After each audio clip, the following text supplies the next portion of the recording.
Are you worried about the personality of your spouse and you don't know how to get along with your spouse? In this video, I will tell you why your spouse acts the way he or she does and what you can do to make the most out of the personality of your spouse.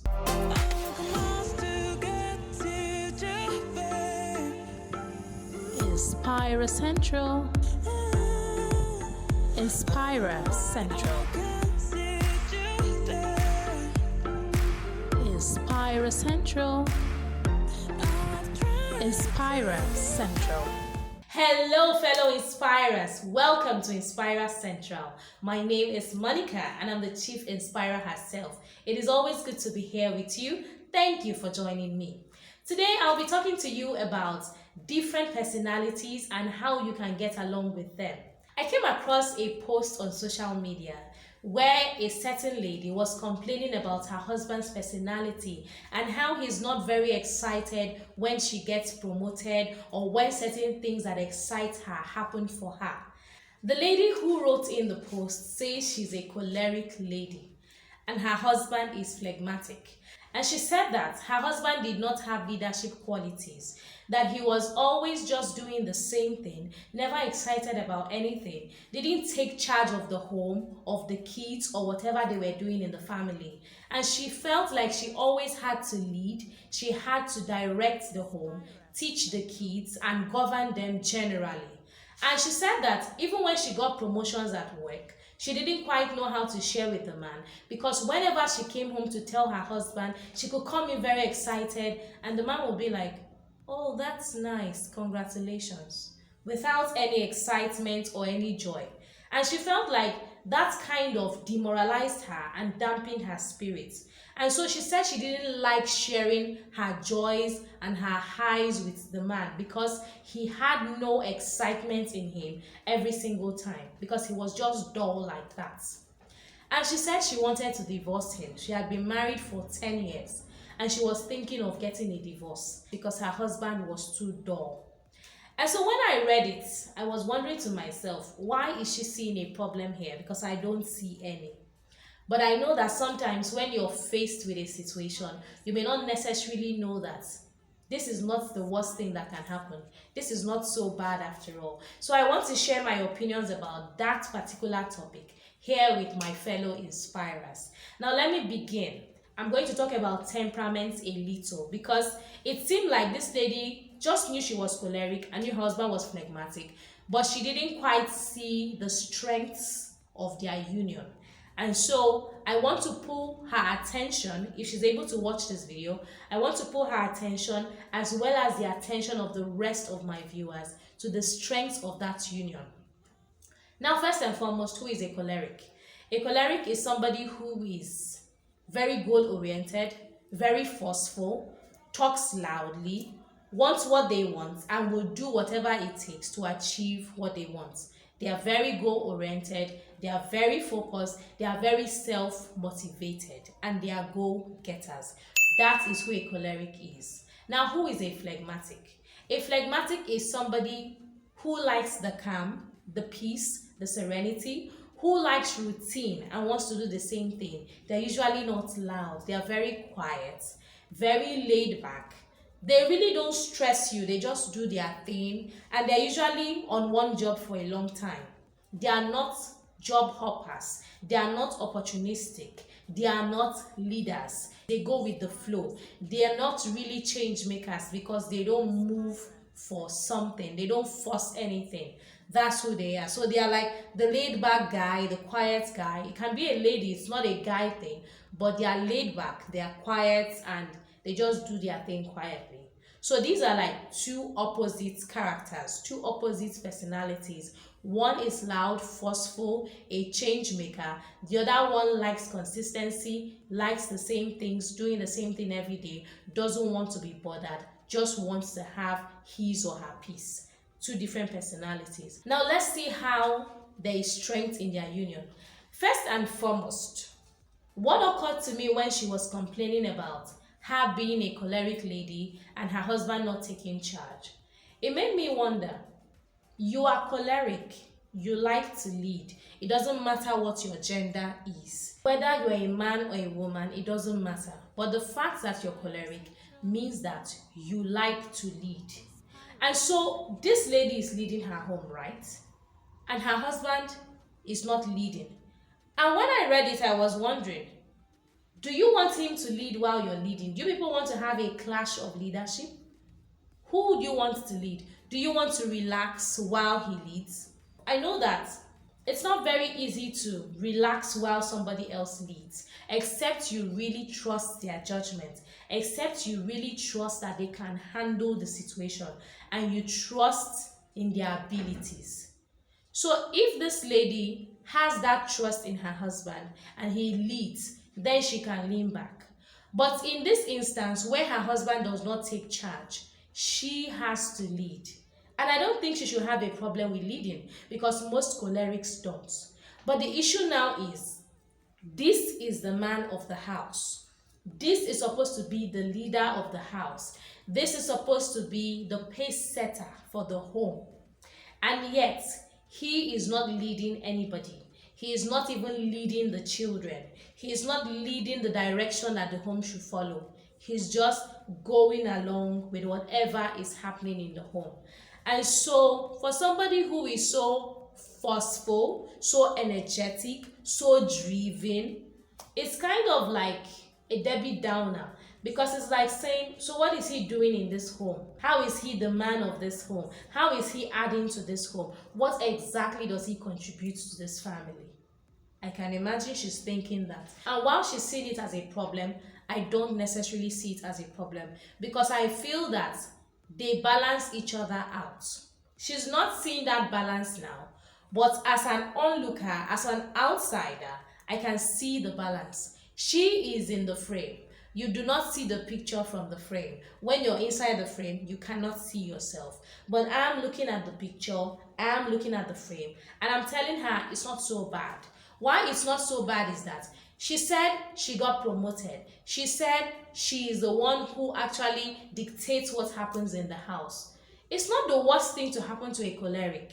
If you happen to be the one who dictates what happens in your house, it's not the worst thing to happen to you as a choleric. It's not the worst thing because you will still lead somehow. So it's better you take charge. And she should also be grateful that the personality of her husband does not clash with hers.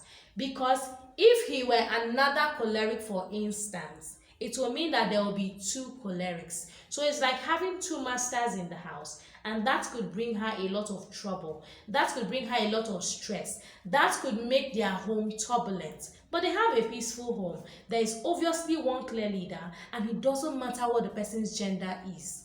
And oddly enough, I think that is part of her problem. She feels that the man is supposed to take charge. The man is supposed to lead. But what happens when the man is not one who has leadership qualities? What happens when your husband would rather follow or go along with whatever you're doing? What happens then? Are you going to force him to be forceful, to be controlling, to be in charge when he doesn't have it in him? You are the one who has those qualities, so you get to lead in that aspect. Your husband can contribute, he can suggest things, and if he doesn't have suggestions or doesn't quite mind what you do, then you go ahead, putting him first, putting the kids first, and making sure that every decision that you take for your family works for everybody. Don't take advantage of your situation such that you now start to do things that favor only you, and you forget that this is a unit, this is a family that is made up of your husband, your kids, and then yourself. If each member of the family puts the other person first, there is going to be mutual respect, there is going to be love. So put your husband first, put your kids first, and make the decisions for your home. Your husband doesn't have any trouble with you making the decisions, so why are you bothered that he is not leading, he is not in charge, he's not making the decisions? Why are you bothered?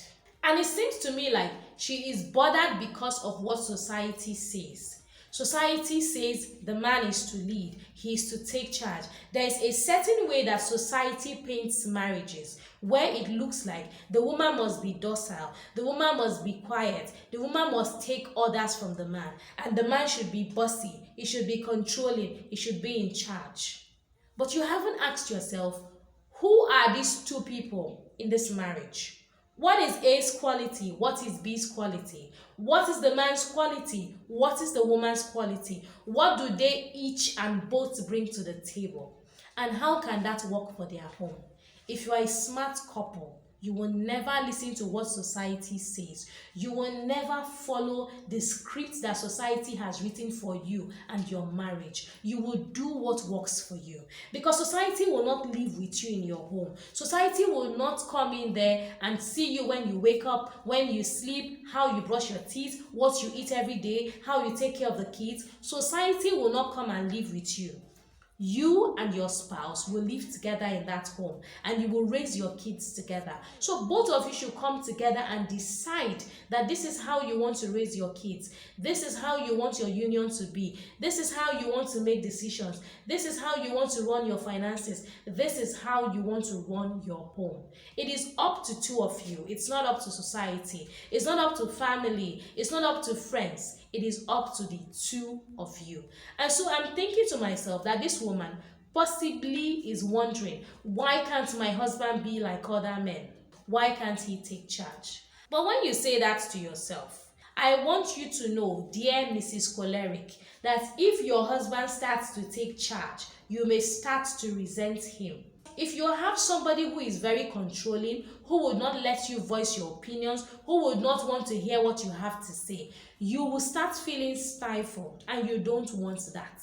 You seem to have a happy home. You seem to have a home where your voice counts, your opinion matters, and you get to decide what happens in the home. Why not be grateful for that? Why not focus on the other strengths that your husband has? He doesn't necessarily have to have leadership qualities. What about the comfort he brings to the home? What about how dedicated he is to his job? Your husband, as a phlegmatic, is very reliable. Are you not also grateful for the fact that he is very dependable and predictable? You see, predictability, that is one thing that many phlegmatics have. You can predict them like the weather, and you know them like the back of your hand. So that gives you some kind of peace. That gives you some kind of assurance that you don't have to worry about him suddenly standing up and changing and becoming somebody that you don't know. That's something to be grateful for. Why don't you see the advantages? Why do you not see that he has strengths? And leadership qualities must not necessarily be his strengths, but the stability that he brings, the peace that he brings, the predictability that he brings to the home is something that you need to be thankful for. Dear choleric women, you can be in charge. It doesn't matter. Being choleric is not a man's thing. It is a human thing. Anybody can be choleric. Anybody can be in charge. It is your home. It is your family. You and your spouse get to decide what you want for your home. So if this lady ever watches this, I want you to know that you have a good marriage. You don't have anything to complain about. Your husband is dependable and predictable. He provides for the family.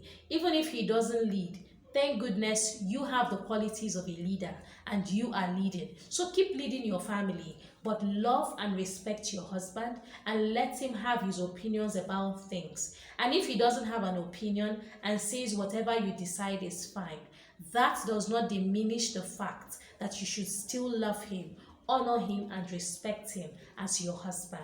Lead your home to a happy place. Keep leading, and your husband is there encouraging you. And even if he does not get excited when you get promoted, when you get your wins, you should know that it's not about you.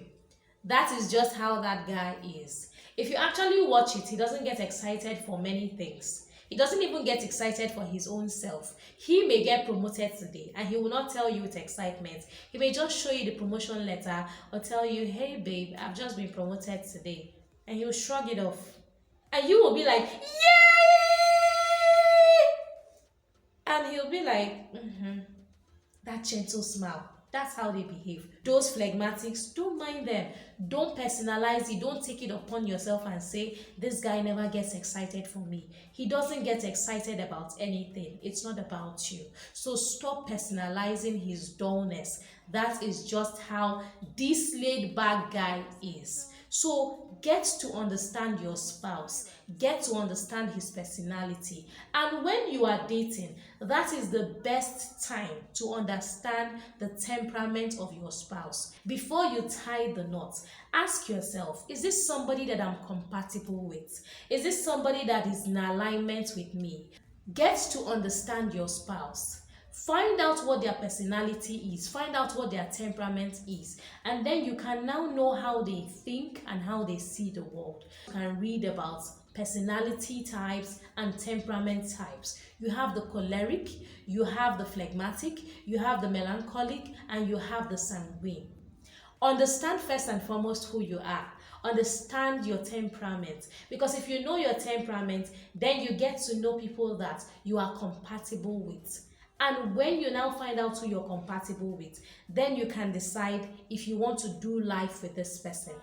Don't step into the marriage life without finding out the temperament of your spouse and how they operate and how they see life, so that you don't start having unnecessary friction in your home.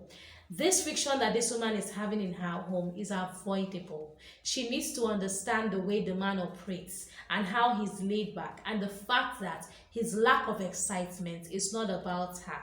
That is just how he works. That's just how he operates. So if she understands that, she will find out that this is not a divorce matter. This is a simple case of misalignment or not understanding your partner's personality.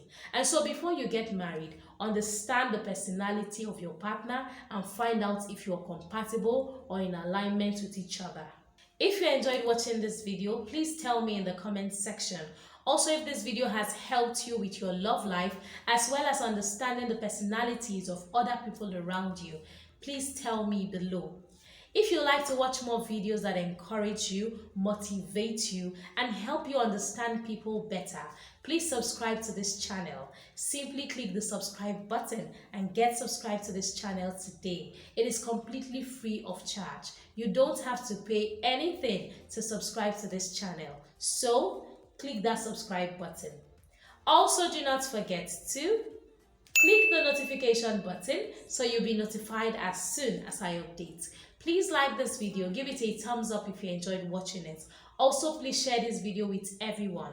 This video will come in very handy and be very useful to people who want to start dating or who want to get married. It will help them discover if they are compatible with their would-be partners and how best to work with their partner's personalities and temperaments. Thank you so much for spending time with me. Thank you for watching this video to the very end. I have a playlist in the description of this video. Go watch each of the videos in that playlist. Drop a comment on each of those videos and tell me how they have helped you. Don't forget to be an inspiration. I'll see you in the next video. Bye for now. Please subscribe, click the notification button, like this channel, share our videos, and follow us on social media. Thank you very much. Inspira Central.